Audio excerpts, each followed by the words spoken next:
और आज़ादी, जो मैं हकीकी आज़ादी की बात करता हूं, एक तो अंग्रेज़ की गुलामी थी, उससे तो कुर्बानियां दे के और हमारे ग्रेट लीडर कायद आज़म ने निकाल दिया।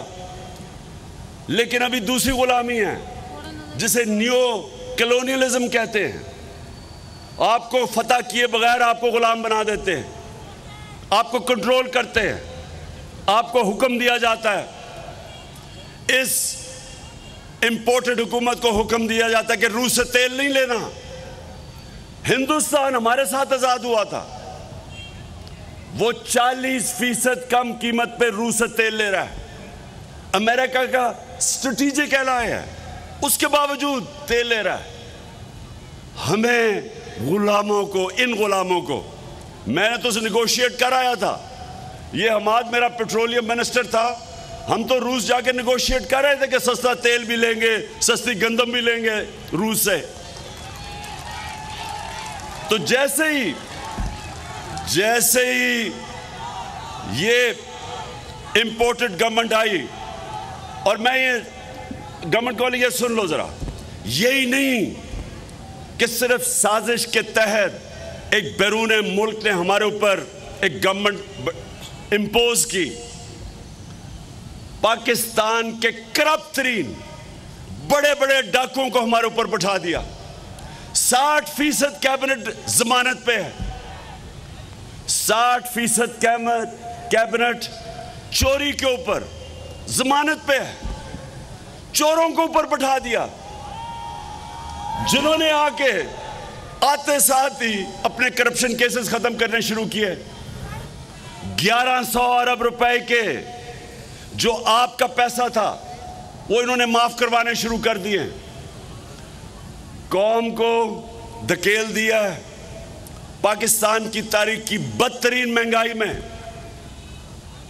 कौम को धकेल दिया है जो 6% पे, अभी हमाद ने बताया, 6% पे इकोनॉमी ग्रो कर रही थी, इंडस्ट्री ग्रो कर रही थी। 4 फसलें रिकॉर्ड परफॉर्मेंस थी एग्रीकल्चर में। वो इकोनॉमी उन्होंने उठा के आज आपने, पता नहीं, अगर वो होता मैं आपको दिखाता कि शहबाज शरीफ अभी अमेरिका गया हुआ है।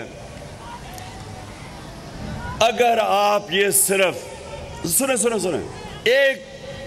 एक इंटरव्यू देख लें इसका। एक कोई ब्लूमबर्ग में खातून इससे इंटरव्यू कर रही है। अगर वो होता तो मैं ये इंटरव्यू आपको दिखाता। या पता नहीं आया या नहीं इनके पास। उसे सुने उस औरत को जो एंकर है टीवी की, उससे कह रहा है कि खुदा के वास्ते हमें पैसे दे दो। कहता अगर आपने पैसे ना दिए हमारा दिवालिया निकल जाएगा। वो आगे से वो कहने की कोशिश करती है मैं तो टीवी एंकर हूं। वो कहता फिर अपनी चैनल के जरिए लोगों को बताओ कि हमारा दिवालिया निकल जाए, खुदा के वास्ते हमें बचा लो। तो वो मुल्क 5 महीने पहले इकोनॉमिक सर्वे ऑफ पाकिस्तान के मुताबिक जो इन्होंने पब्लिश की है, जिसके अंदर 17 साल के बाद पाकिस्तान की बेहतरीन परफॉर्मेंस थी, वो मुल्क का आज प्राइम मिनिस्टर कह रहा है कि जी हम अपने कर्जे नहीं वापस कर सकते, हमारा दिवालिया निकल गया है, खुदा के वास्ते हमें पैसे दे दो।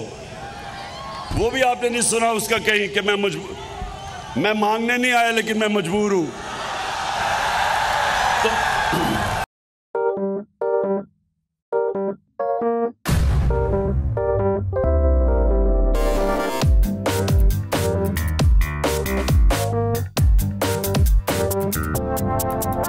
कुछ खेल के करेगा ये खिलाड़ी अपना सीन ऑन, देख लो भाई देख लो है आखिरी खिलाड़ी कौन, आखिरी खिलाड़ी कौन। कुछ खेल के करेगा ये खिलाड़ी अपना सीन ऑन, देख लो भाई। यहाँ ऐसा कुछ नहीं होगा। दिमाग चलाओ, जवाब बताओ और लाखों ले जाओ। आखिरी खिलाड़ी कौन? सबसे ज्यादा व्यूज, सबसे ज्यादा रील्स और सबसे ज्यादा रेटिंग के साथ बोल अब भी नंबर 1 पोजीशन पर बरकरार। सब्सक्राइब करें और बेल दबाएं ताकि कोई खबर रह न जाए।